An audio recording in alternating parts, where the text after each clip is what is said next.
Youth Congress देश भर में जॉब फेयर आयोजित कर रही है। यूथ कांग्रेस अध्यक्ष उदय भानु चिब ने जानकारी दी है कि इसी कड़ी में बिहार में जॉब फेयर आयोजित किया जाएगा। यूथ कांग्रेस अध्यक्ष ने इसे बिहार में आगामी चुनाव से पहले युवाओं को मैसेज देने वाला कदम बताया।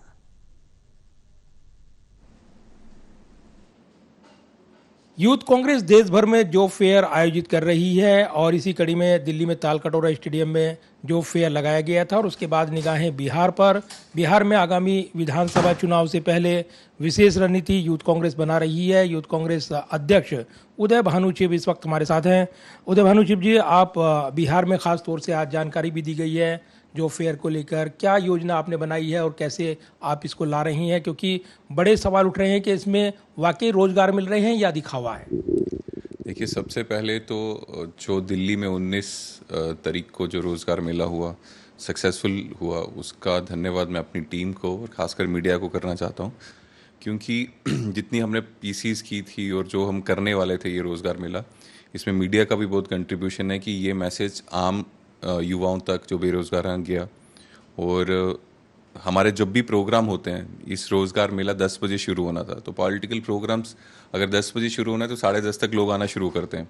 पर यहाँ पे मुझे पता चला कि 8 बजे ही युवा आना शुरू हो चुके थे। कोई मेट्रो से आ रहा है, कोई बस से आ रहा है, कोई कैब करके आ रहा है। तो ये खुद आए हुए लोग थे और इसमें मीडिया का भी योगदान था, क्योंकि ये बात घर घर तक पहुँची और युवा आए। HR टीम्स आई हुई थी 161 कंपनीज़ की, और 3300 से ज़्यादा लोगों को तो ऑफ़र लेटर कंपनीज़ ने 19 को ही दे दिया था। और कुछ कंपनीज़ ऐसी थी जिनका इंटरव्यू जो है वो 2 राउंड्स का होता है। तो पहला राउंड इंटरव्यू उनका उस दिन हो गया था, और जो सेकंड राउंड के लिए अब हमें कॉल्स आ रहे हैं उन बच्चों के जिनको कॉल्स कंपनी से आ रहे हैं, उनको कंपनीज़ में बुलाया जा रहा है। तो मुझे लगता है ये आंकड़ा और बढ़ेगा। और कैसा हुआ, वहाँ पे सब मीडिया वाले 19 को साथ थे। जिन बच्चों की जॉब लग रही थी उनको कंपनीज़ के ऑफ़र लेटर उसी दिन मिल रहे थे। तो वो कोई छुपकर प्रोग्राम नहीं था, सबने देखा। मीडिया को भी एजाज, सब घूम रहे थे या इंटरव्यू हो रहे थे, मीडिया वहाँ थी। तो जॉब्स मिली और अच्छी मिली, इसमें हमें खुशी है। ये प्रेरणा राहुल जी से हमें मिली है।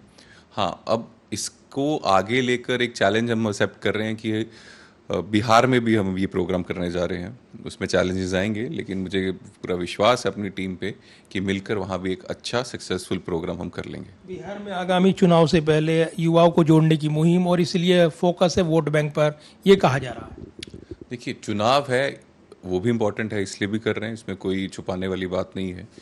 क्योंकि बिहार में अभी क्या चल रहा है, जितना मैं बिहार में घूमा हूँ, वहाँ पे MLA बनते हैं लोग जात धर्म के नाम पे, फिर 5 साल की छुट्टी में चले जाते हैं और फिर 5 साल आते हैं और जात और धर्म के नाम पे वोट ले लेते हैं। उदाहरण के तौर पे मुजफ्फरपुर में गया था, वो एक बच्ची जिसके का रेप हुआ और उसको जान से मार दिया, वो इस दुनिया में नहीं है।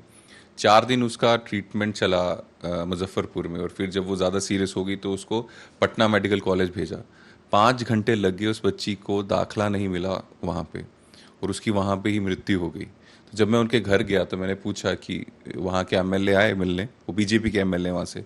तो उस परिवार ने बोला कि नहीं, वो नहीं आए, फ़ोन तक नहीं किया और आए भी नहीं। क्यों नहीं आए? क्योंकि वो जो गांव है, वो जो बच्ची थी और जिस गांव में रहती थी, वो पासवानों का गांव है।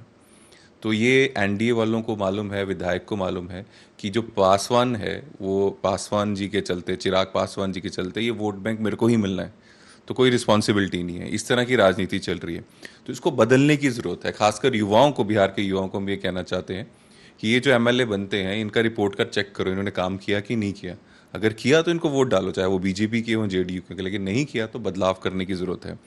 अगर यूथ कांग्रेस वहाँ पे जाकर रोज़गार मेला करती है और वहाँ के युवाओं को रोज़गार मिलता है, तो ये कितना बड़ा उदाहरण होगा कि ऑपोजिशन में रहकर अगर हमारी पॉलिटिकल विल है, नीयत साफ है, तो हम ये कर सकते हैं। तो सरकार में आने के बाद क्या क्या नहीं हो सकता।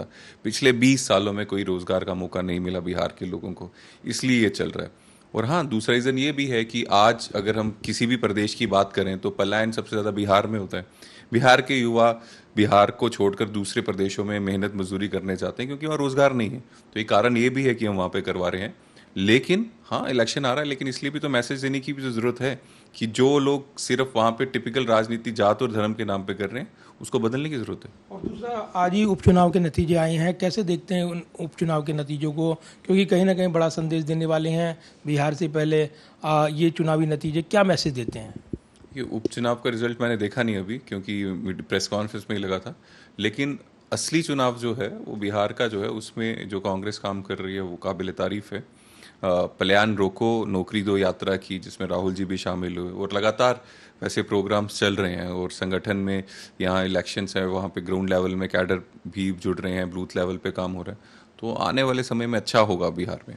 धन्यवाद बात करने के लिए। और यूथ कांग्रेस की तैयारी जो फेयर को लेकर, युवाओं को जोड़ने को लेकर और युवा वर्ग के जरिए एक वापसी की मुहिम यहाँ पर तैयार की जा रही है, लिहाजा उसी का ब्यौरा दे रहे थे यूथ कांग्रेस अध्यक्ष उदय भानु चिब।